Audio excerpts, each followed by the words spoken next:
Hey everybody, Johnson CFP. Look what showed up again. Our great compounded Nissan.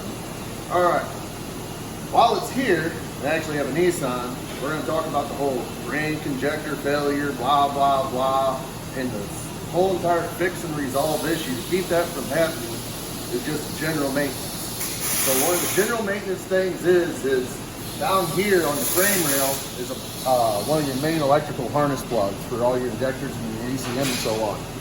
As you come in here in tow, you just literally put on the little clip and you can bend the bracket down, exposing the harness. And then once you expose the harness, the problem of it is it gets trapped with gunk and crud and everything else all the time. So you just gotta pop it off.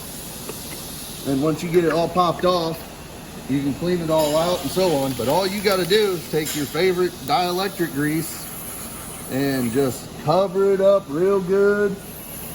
Make sure you got plenty in there. And you can go ahead and reconnect it, re-snap it in place.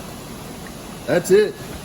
And that will solve a lot of your issues with your injector failures, some hits and miss, and so on like that. So, simple.